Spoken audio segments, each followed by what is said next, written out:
He always said it would be the last one. Just one more, babe, and we're out, for good.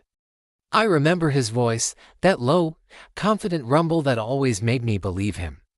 He'd wrap his arms around me, pull me close, and whisper about a house by the sea, a place where the sun sets just right, a place where our past couldn't find us.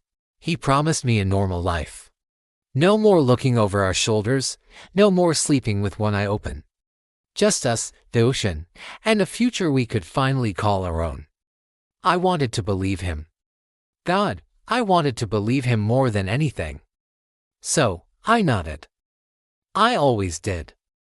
Because when he painted that picture, it was the most beautiful thing I had ever seen. One last job, he said, and like a fool, I helped him get ready for it. The plan was a work of art, a symphony of precision and audacity.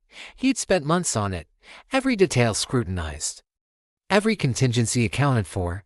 He called it the Nightingale's Song, because it was supposed to be beautiful and over before anyone even knew it had begun. The target was a private auction house, showcasing a collection of historical jewels on a single night. The security was state-of-the-art. But he found a flaw: a 2-minute window during a system reboot sequence. Perfect timing. 2 minutes was all he needed. He'd be a ghost, in and out. The escape route was just as brilliant. A service tunnel beneath the building, leading out to a quiet side street 2 blocks away, where I'd be waiting. No high-speed chases, no drama. Just a calm drive into the dawn of our new life. He laid the blueprints out on the kitchen table, his finger tracing the lines, his eyes gleaming with that familiar fire. It was perfect. Too perfect. The first sign of trouble was the silence. He was supposed to be on comms, a whisper in my ear counting down the seconds, but there was nothing. Just the low hum of the car engine and the frantic beating of my own heart. I tried to reach him. "Talk to me," I whispered into the mic, my voice trembling. "What's happening?" Still nothing. And then I heard it, a faint, distant wail that grew louder and louder, a piercing shriek that tore the night apart. Police sirens, not one, but a dozen of them, converging on the auction house from every direction. My blood ran cold. The perfect plan, the flawless escape, it was all unraveling. Something had gone terribly, catastrophically wrong. The comms crackled to life, but it wasn't his voice. It was a scream, a stranger's scream, followed by shouting, chaos. And then the unmistakable sound of breaking glass. The Nightingale's Song had become a siren's scream. My world collapsed in the back of an ambulance. They let me see him, just for a moment. He was on a stretcher, his face pale and contorted in pain. The pristine suit he wore was torn and stained with blood. His hands, the same hands that had held me and promised me the world, were bound in handcuffs. He tried to speak, but only a pained whisper came out.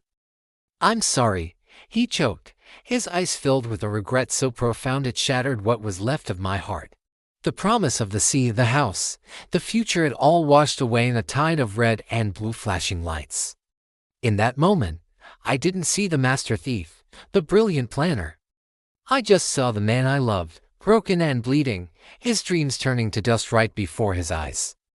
The weight of every lie, every risk, every one last job came crashing down on us. The final scene of our story wasn't a sunset over the ocean. It was the sterile white of a hospital room, guarded by a grim-faced prison officer. He survived the surgery, but his freedom was gone forever. The doctors fixed his body, but I don't think anyone could ever fix his spirit. I visited him once, through a thick pane of glass. He looked older, defeated. The fire in his eyes was gone, replaced by a hollow emptiness.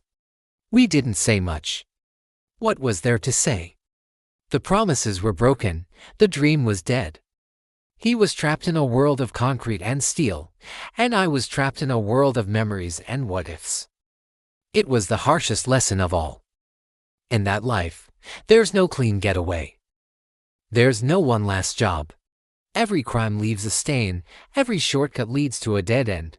You think you're stealing jewels or money, but what you're really losing is yourself, piece by piece. Until there's nothing left but regret, there is no final score. Only a final price, and we paid it in full.